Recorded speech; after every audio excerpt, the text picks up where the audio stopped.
Kalau nggak diolah, bisa jadi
wajannya, direbus minyak, dimasukkan minyak dan sebagainya. Kan nggak tiba-tiba langsung jadi mie goreng.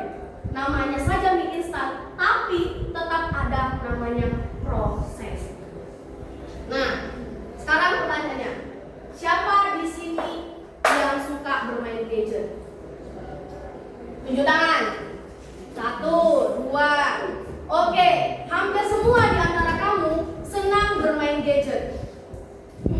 Di gadget, di handphone kalian pasti banyak fitur, pasti banyak aplikasi di dalamnya. Ya nggak? Ya. Ya nggak? Ya. Apa saja contoh aplikasi yang ada di handphone kamu? Google, YouTube, apa? Play Store. Sekarang pertanyaannya, kenapa aplikasi yang ada di gadget kamu, di handphone kamu, bisa berjalan sendiri? Di handphone kamu, di gadget kamu banyak fitur, banyak aplikasi yang kamu sebutkan tadi. WhatsApp, Instagram, TikTok, Twitter, Facebook, YouTube. Hampir semua game-game yang kamu upload, yang kamu download itu, bagaimana aplikasi tadi itu bisa berjalan sendiri? Kenapa? Ada yang tahu? Kenapa aplikasi yang kamu sebutkan tadi di gadget tadi bisa berjalan sendiri? Berjalan sendiri nggak? Berjalan sendiri.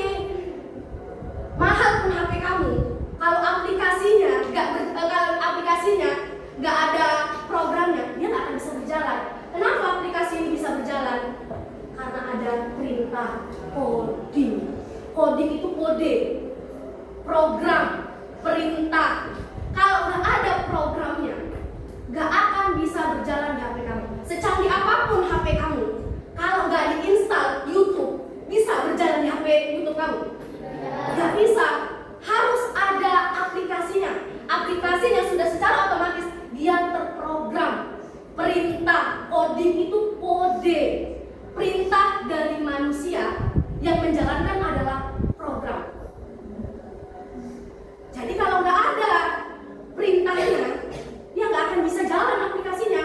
Banyak kok ada aplikasi HP-nya mahal, tapi aplikasinya keluar sendiri. Pernah nggak? Kita punya aplikasi nih, aplikasi tiba-tiba error, keluar sendiri. Kenapa? Programnya nggak jalan. Itulah kenapa. Nih aplikasinya error, aplikasinya mau keluar sendiri, kalau dibuka keluar sendiri. Kenapa? Aplikasinya error karena programnya tidak berjalan. Jadi tanpa kita sadari, aplikasi semua yang ada di gadget kamu itu ada codingnya, ada programnya. Kalau nggak diatur, kalau nggak diprogram, dia nggak akan bisa berjalan. Nah, sekarang ini makin canggih. Kenapa sekarang kita perlu belajar coding? Karena Cina itu teknologinya lebih maju. Mereka semua membuat teknologi semakin berkembang. Makanya orang sekarang bisa yang terbang-terbang itu apa? Untuk merekam drone. Bagaimana bisa menciptakan kamera bisa terbang ke atas tanpa menyusahkan manusia? Terciptalah drone. Bagaimana bisa ngepel tanpa orangnya bergerak? Ada sendiri pelan. Aplikasi, bukan aplikasi dia kayak robot, ya kan? Kalau kamu lihat film Cina, yang film Cina terbaru, hampir semua rumah mereka itu semua pakai teknologi. Masuk rumah pakai pinjer. Mau matikan lampu ada robotnya. Semua pakai teknologi. Minimal di zaman ini adalah yang ilmu yang kamu dapat tentang pelajaran coding. Nih AI. Tanpa kita sadari, kamu mungkin sering nengok video-video yang ada di TikTok, YouTube. Ada video-video yang kayaknya ini beneran deh. Ini kayaknya serius. Kamu harus tahu mana itu AI, mana yang asli. Kadang manusia yang kalau nggak paham, semua video-video yang ada di YouTube dianggapnya itu semuanya real. Padahal kalau kamu belajar AI secara dalam, ada beberapa teknik untuk mengetahui apakah video itu asli, apakah video itu tidak asli. Banyak anak-anak kecil masih bayi yang bisa ngomong. Logikanya kan nggak mungkin kan? Karena ada teknologi. Ada bisa di dalam tiba-tiba ada ular, naga. Kalau kita nengok secara kayak beneran, ternyata itu apa? AI, teknologi. Makanya minimal kamu harus tahu nih, belajar tentang coding, belajar tentang AI.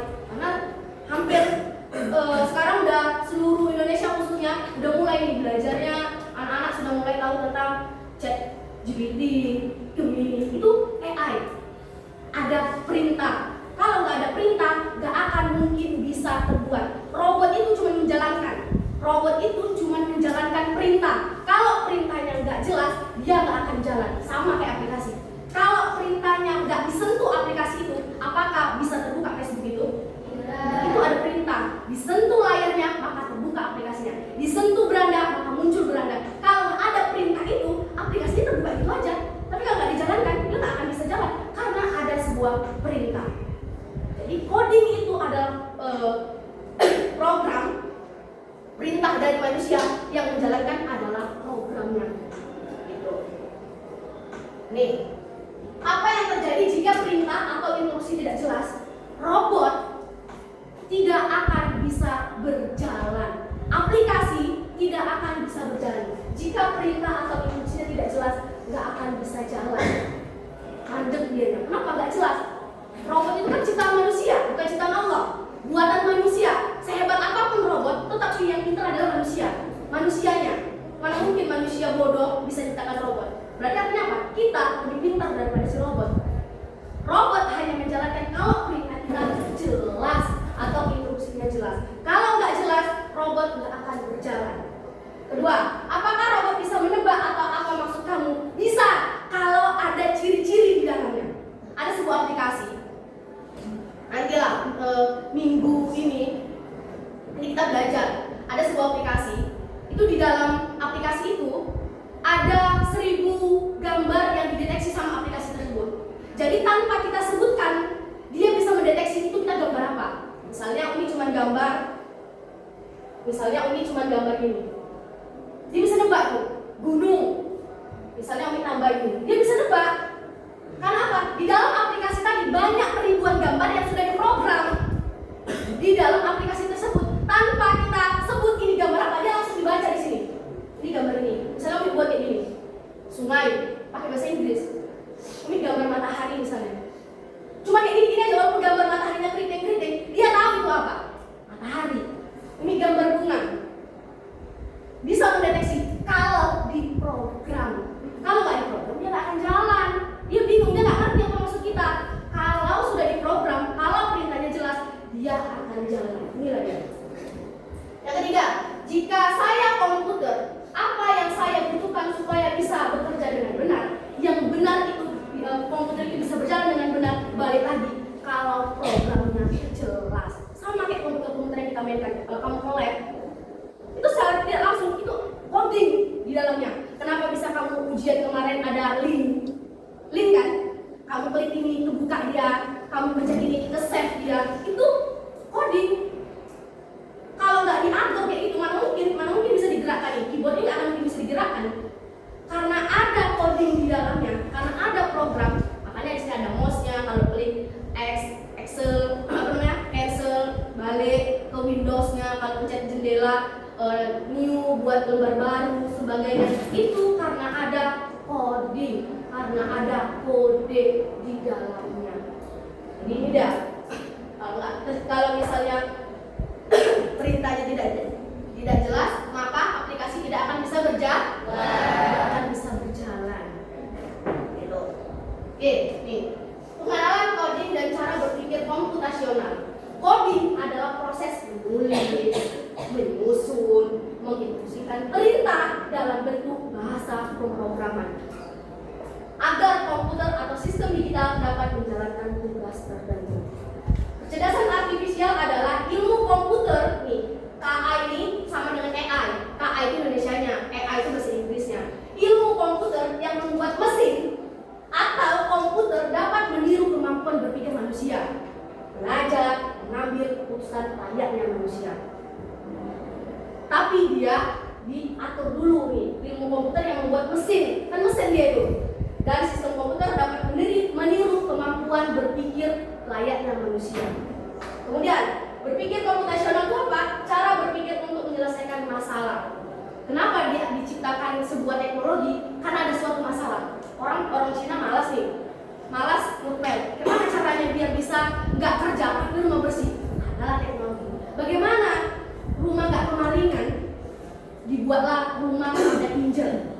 Itu kan masalah dulu, ya nggak? Terjadi masalah. Oh, orang Cina itu kan lebih bilang lagi teknologinya lebih maju.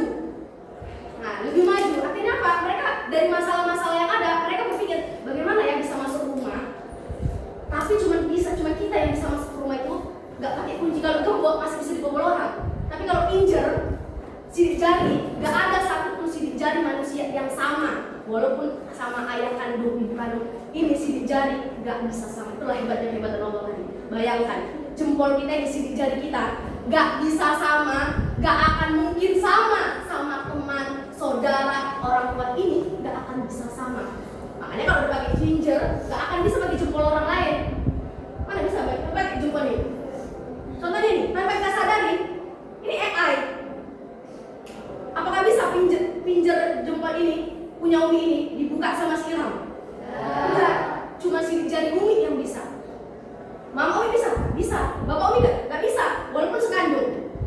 Itulah hebatnya manusia, hebatnya Allah tadi, menciptakan bagaimana sidik jari itu bisa berubah-ubah. Nah, ada banyak orang-orang lagi buat dari masalah-masalah yang ada, bagaimana ya caranya biar bisa buat ini, tapi nggak menyusahkan manusia. Itulah dibuatlah sebuah aplikasi dan sebagainya. Oke, ini ada gambar. Nih, balik lagi ya. Coding itu perintah. Aplikasi bisa berjalan kalau perintahnya jelas. Sekarang ini ada rumah, ini ada kucing. Apa perintahnya? Biar kucing ini bisa ke rumah. Bagaimana kucing ini kucing, dia mau ke rumah. Apa perintahmu yang jelas? Anggap si kucing ini robot. Dia berjalan sesuai dengan perintahmu. Perintahnya adalah harus masuk rumah atau dia harus ke depan rumah ini. Sekarang apa perintah kamu biar si kucing ini ke rumah ini? Coba siapa yang bisa? Maju atau mundur? Coba Jihan.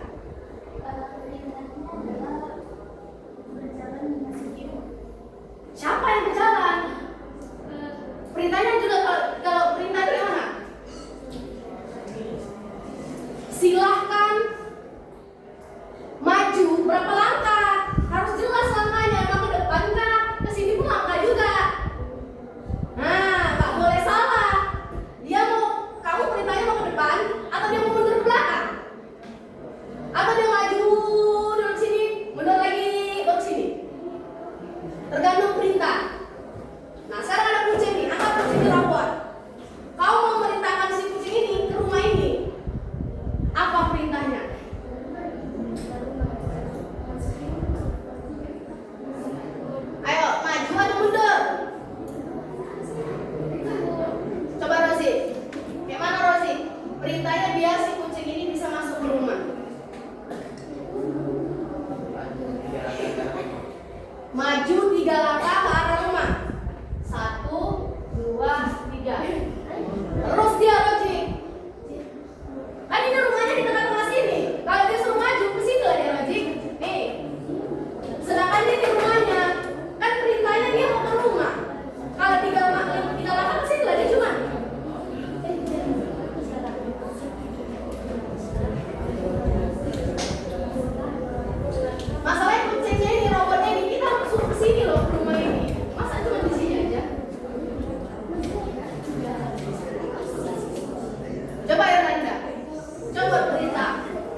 dua, tiga. Berapa? Dua dan tiga. Ada lagi kalau si tanda dari sini ke sini. Coba kalau dari sana ke sini. Kucing berjalan maju berapa langkah? Gak boleh sekitar. Robot tuh gak bisa bilang sekitar. Harus jelas 5 atau 6. 5. 1, 2, 3, 4, 5. Angkat di sini. Kemudian berjalan maju ke depan. Berapa langkah? 5. 1, 2, 3, 4, 5. Terus setelah itu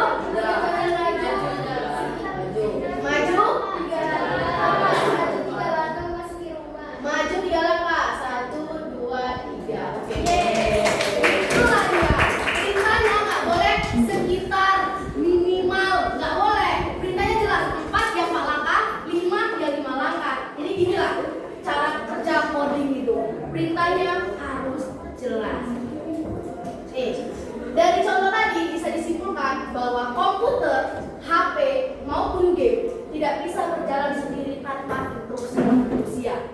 Instruksi ini disebut dengan coding atau coding, dan menulis instruksi tersebut disebut dengan coding. Apa manfaat belajar coding? Yang pertama, melatih cara berpikir logis dan terstruktur. Tanpa kita sadari, besok kalau kamu panjang umur, kamu masuk ke jurusan ilmu komputer, inilah yang kamu pelajari, buat program. Bagaimana aplikasi atau program yang kamu buat itu berjalan. Contohnya, kampus Umi dulu itu suka kemalingan motor. Setiap kampus belajar siang dari jam 1 sampai kadang pulang sampai jam 6, pasti ada salah satu mahasiswa yang kehilangan motor. Dari berbagai fakultas. Anak teknik, informatika, mereka buat program kayak apa itu namanya? Kalau kita masuk mall ada kan, yang pakai scan barcode. Apa namanya? Pelang apa gitu.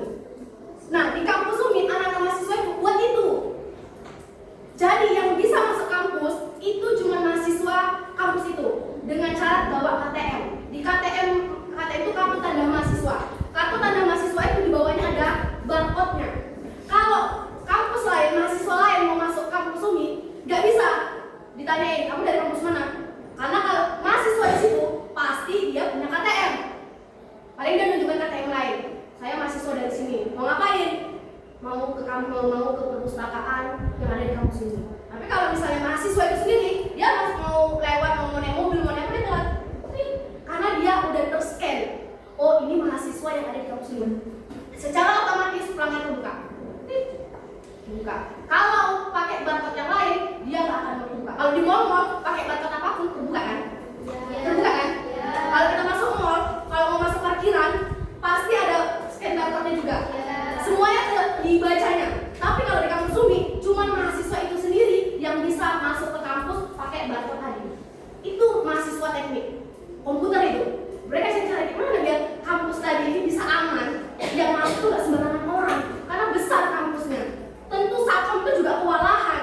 Nggak mungkin semua kampus bisa dijaga dari ujung ke ujung tetap ada satpam, tapi tetap pasti ada kehilangan.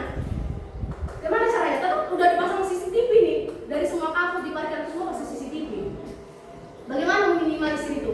Akhirnya anak teknik tadi keren mereka buat pelang khusus KTM yang terbaca adalah KTM mahasiswa tersebut. Kalau yang lain nggak boleh. Susah kalau udah KTM bilang mau masuk situ dicurigai itu. Kamu mahasiswa? Saya mahasiswa sini Pak. Mana KTM kamu? Nggak ada Pak. Nggak bisa. Saya beneran mahasiswa sini Pak. Ya KTM harus pakai KTM. Harus ada. Karena itu buktinya. Walaupun jalan kaki, tetap yang ditanya adalah KTM. Walaupun nggak pakai scan. Curiga tuh satpamnya itu. Yang buktinya adalah scan barcode tadi dari KTM. Gitu. Jadi mana tahu kamu besok nanti pengen ngambil jurusan informatika, inilah yang dipelajari, buat program, coding dan sebagainya. Oke, yang kedua, meningkatkan keterampilan dalam pemecahan masalah. Itulah tadi disebut dengan berpikir komputasional tadi. Ini untuk memecahkan sebuah masalah. Kamu udah belajar juga kan? Kan? Yang ketiga, membuka peluang karir masa depan di dunia teknologi. Yang keempat, menjadi kreatif dan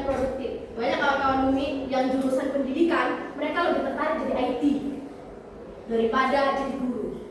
Contohnya Abi Agus. Abi Agus itu orang IT. Tanpa gaji pokok Abi Agus ada dari sekolah, tapi beliau punya kemampuan yang lain buat coding, dijual ke kampus-kampus lain, jadi jual. Kalau kita pintar, jadi bertanya, jadi Abi bisa lah dibuat program? Bisa. Aplikasi-aplikasi yang digunakan itu ada Agus yang buat, BTW, SMP, ada Agus yang buat. Kalau nggak punya ilmunya, kalau nggak punya programnya, mana bisa dibentuk? Jadi program coding itu bisa kita jual, bisa. Ada pak beberapa kawanku yang minta tolong aku buatkan satu aplikasi aja, ada mau dibayar 1 juta, 2 juta, satu program, bisa jadi duit. Ini lah makanya bilang peluang karir masa depan. Kalau kita pinter, kalau kita tertarik dulu belajar itu, kalau dia nggak tertarik, kalau bisa bagus karena memang dia jurusannya ya, jadi ya masalah program komputer ini rusak segala macam dia tahu, buat program, membaiki program, kemana. Jadi kenapa aplikasinya terkunci, nggak bisa terbuka, klik ini terbuka. Tapi kalau orang yang nggak jurusannya agak bingung. Nah, kamu bisa nih, atau kamu ada niat kan, bisa karir masa depan nih. Kalau kamu belajar coding, belajar program, memang anak-anak teknik informatika itu lama lulusnya, karena mereka buat program. Salah satunya Adik Widita. Adik Widita itu jurusan teknik komputer, lama lulusnya, susah. Alatnya aja, alat untuk prakteknya 600.000, rusak, ganti lagi baru. Udah berapa juta lah habis untuk alat praktek itu, kecil aja. Listrik dia ada kayak program lagi kalau sini lagi, kalau di nggak ngerti lah nih. Pokoknya kalau itu rusak, buat baru lagi, beli baru, belinya sama dosennya 600.000.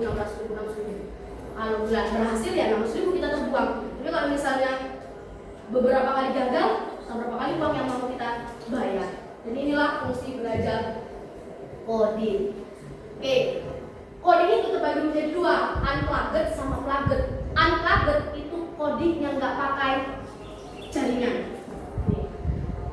Coding unplugged adalah kegiatan belajar konsep pemrograman atau logika dasar coding tanpa menggunakan komputer. Contohnya adalah bermain puzzle, ludo. Kamu pernah bermain ludo? Itu coding unplugged. Ada perintah nggak? Perintah nggak di situ? Maju 4 langkah, pakai ludo. Maju 5 langkah. Kalau nggak ada ludo, nggak ada perintah, bisa masuk ke dalam rumah masing-masing. Inilah disebut coding unplugged. Puzzle ini coding tanpa kita sadari, tapi dia unplugged, nggak pakai jaringan. Dilakukan dengan permainan, aktivitas kartu atau puzzle untuk melatih kemampuan berpikir logis. Main ludo itu kalau kelihatan sederhana, tapi kita berpikir gimana caranya biar gak kena tendang ya. Berpikir gak kamu situ? Berpikir, nanti kalau kesini aku maju 3 langkah, dia udah 5 langkah di sini. Maju nanti tak tendang nih, berarti aku jalankan yang ini. Tanpa kamu sadari, kamu udah berpikir itu loh. Atau permainan yang lain, contohnya main monopoli. Main monopoli itu juga coding, unplugged. Oh, aku pengen beli Italia, berarti aku harus berapa langkah ya? Harganya segini. Itu coding loh, tapi unplugged, tanpa jaringan. Itu paham ya? Oke. Tujuan coding unplugged adalah mengenalkan konsep algoritma pada logika dan perintah yang secara berurutan. Sama kayak tadi. Kalau misalnya masak nasi goreng, masak mie goreng, kalau nggak berurutan bisa jadi nasi goreng? Nggak bisa. Harus jelas siapa wajan, siapa ini. Nggak tiba-tiba langsung ada mie-nya, ada ini, tapi nggak ada wajannya, nggak ada supirnya. Mana bisa jadi mie goreng? Mana bisa jadi nasi goreng? Itulah dia. Berpikir secara algoritma dan berurutan. Yang kedua, melatih berpikir komputasional secara sederhana. Permainan-permainan yang tadi kita sebutkan itu juga membuat otak kita berpikir secara sederhana. Kemudian membuat belajar coding jadi menyenangkan untuk anak-anak. Nih, dengan coding kita bisa membuat komputer melakukan berbagai hal, mulai dari membuka kalkulator sampai bisa membuat robot bergerak. Tapi ingat, komputer hanya bisa mengerjakan atau tulis dengan apa yang kita perintahkan, bukan apa yang kita maksud. Komputer bisa berjalan, robot bisa berjalan, itu sesuai dengan perintah, bukan dengan apa yang kita maksud. Paham?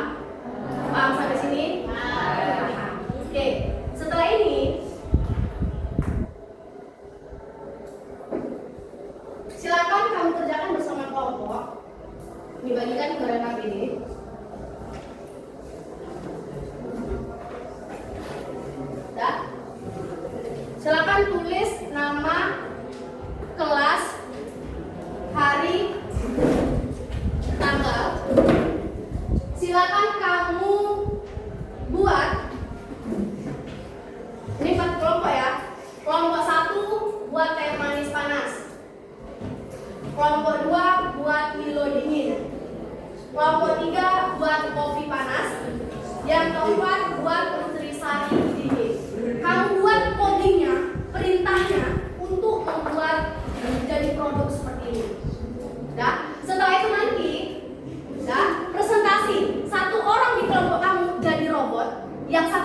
perintah.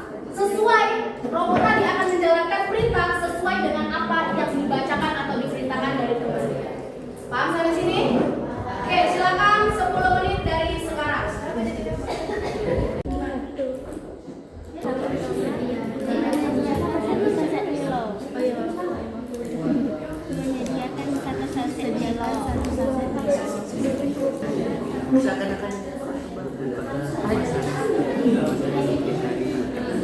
Pertama-tama siapkan kelas.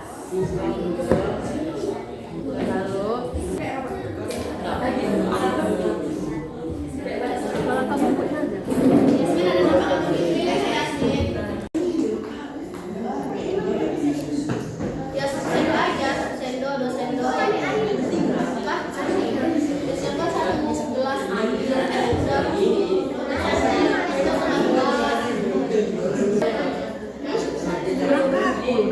Ya udah, kamu di sini nanti Yopiku baca. Ambil 1 gelas. Silakan.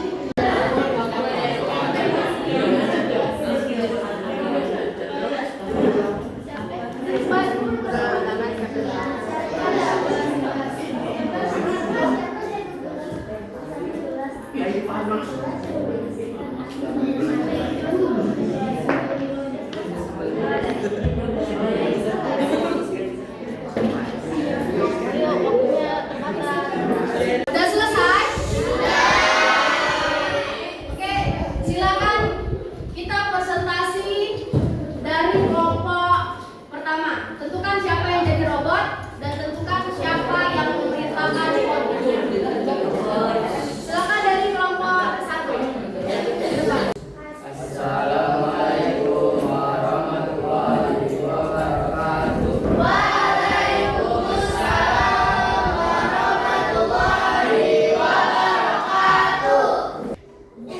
Jadi kami sini aku mempresentasikan cara membuat teh manis panas. Yang pertama siapkan gelas. Pegang gelasnya. Kan perintah. Siapa di gelas? Kamu pegang. Kan, baru kamu taruh. Yang kedua masukin gula ke dalam gelas. Berapa masukkan ke sebulan? Berapa? Masukkan gula yang banyaknya tadi masukkan gulanya. 1 sendok, 2 sendok. Ulang perintahnya. Masukkan. Masukkan.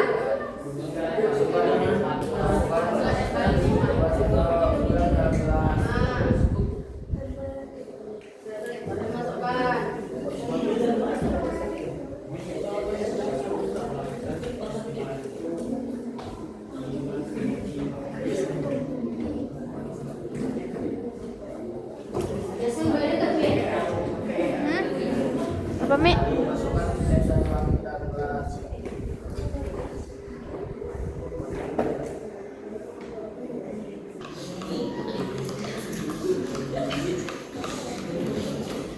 Terus bedanya? Dan siap disajikan.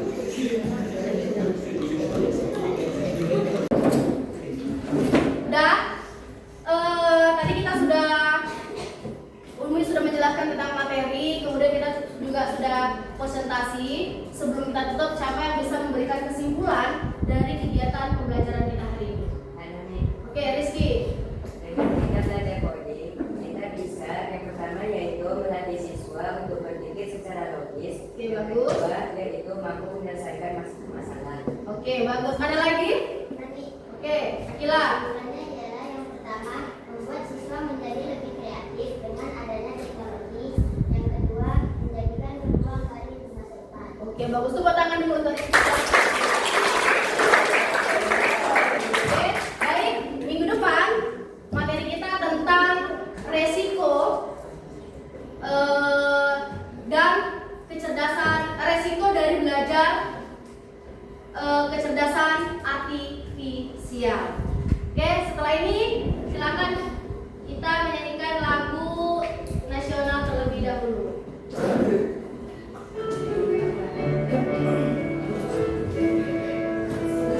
Sama-sama ya.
Ayo cepat,